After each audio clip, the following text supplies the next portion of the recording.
Quranic science. A few of the correct claims in the Quran were already extant among the prevailing religions such as Christianity and philosophers of the earlier times. For example, in the Prophet's account of embryology, we can easily determine its scientific inaccuracy, which we will address later, in addition to its obvious plagiarization from earlier works by Greek philosophers and scientists such as Galen, Hippocrates, Aristotle, or Indian theses on the subject by Charaka and Susruta. The 4 stages of embryology shown in the Quran is actually described by the Greek physician Galen, writing around 150 CE, some 500 years earlier. It should also be noted that one of Muhammad's companions, Harith ben Kilada, studied at the school of Jandi Shapur in Persia and would have been well acquainted with the teachings of Aristotle, Hippocrates and Galen. On occasion the Quran or Hadith may have postulated things that actually have turned out to be right. I see this coincidence can be explained in the same way that Darwin explained evolution, i.e., given that there have been thousands of religions since the dawn of man, only the strongest survive, i.e., those that got some things right or indeed proliferated by conquering or fear of the unknown, such as eternal torment in hell, will survive today. Dawkins writes in detail the way in which cultural traits and patterns evolve and become the norm by describing them as memes. Nevertheless, I am yet to be convinced by any claims that are postulated as miracles in the Quran. However, for argument's sake, let's say the Quran did predict things in advance that it could not possibly have known at the time. There are also many other historical figures who claim to have done so. Does that also make them prophets of God if they claimed they were? Were scientists such as Epicurus divinely inspired? The best example is a famous Latin poem summarizing Epicurean philosophy, 341 BC to 270 BC, some 1000 years earlier, which in my opinion far outdoes the Quran in both clarity and quantity of marvelous scientific predictions. Here are some of these amazing facts, but the list continues. 1. The existence of the atom and the molecule, the binding of 2 atoms to produce a different chemical. 2. Earthquakes are caused by slipping fault lines, etc. Should anyone say divine intervention helped explain these findings in 300 BC? Was Epicurus inspired by God? I would say a firm no. He just got lucky. He knew nothing of wave mechanics, the Compton radius, or Heisenberg's uncertainty principle. He was simply trying to solve what he saw by drawing largely on empirical observation. So too the Prophet was simply trying to state what was obvious to him, that God is the one who made the earth and the heavens so vast.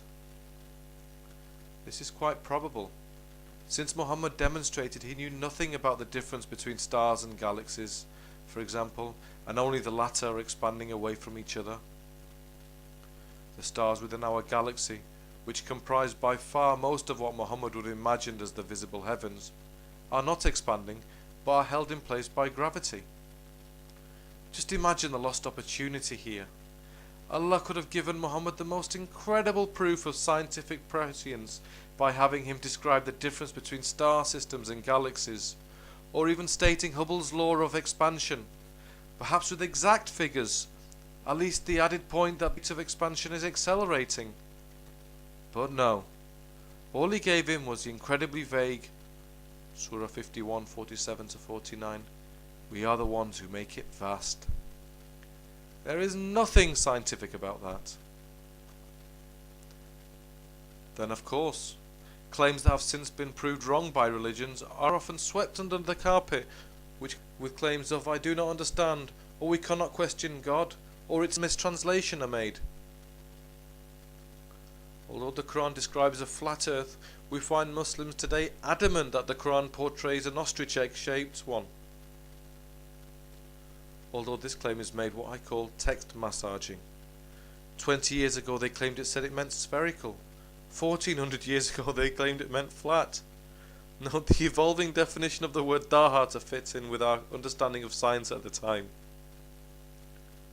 The word daha that is actually used means to spread out or to flatten. As science has proved this to be wrong, some Muslims have managed to miraculously circumvent this definition and say the Quran says otherwise. If tomorrow the earth was proved to be flat, I am sure they would revert back to the original and correct definition of the word daha. To underscore this point, there was a time when Muslim clerics would establish fatwas against those claiming the earth to be spherical.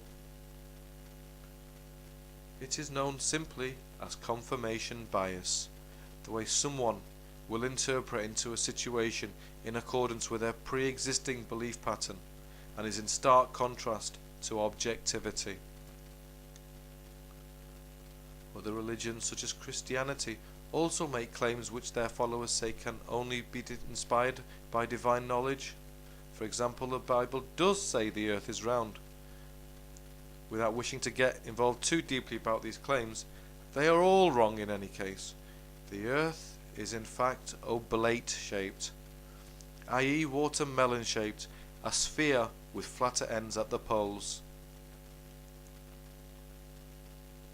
Another example of confirmation bias is the way in which many Muslims will resort to only looking at Islamic scholars for explanations, whereas most scientists will look across a range of sources and conduct their own investigations, test and then retest after eliminating control factors before even attempting to reach any hard-found conclusions. In the last 250,000 years since man has existed, science has largely played little part in finding out the answers, and only in the last 100 years has science made its exponential rise. Application of true scientific method, the sharing of knowledge, and free inquiry have brought about this change, and is the only true way to avoid error. Darwinian evolution in academic circles is now popularly accepted over and above the Islamic, Muslim and Christian myth of Adam and Eve, and carbon dating of skeletons now contradicts the age of man according to the biblical scriptures. Replacing a human heart with a pig's heart, travelling to outer space, manufacturing of artificial limbs are all recent successes. But what will the next 1,000 years bring? We will certainly further our understanding and continue to answer the remaining unanswered questions, and it really would not surprise me where this may eventually lead. Perhaps even artificial creation of human beings?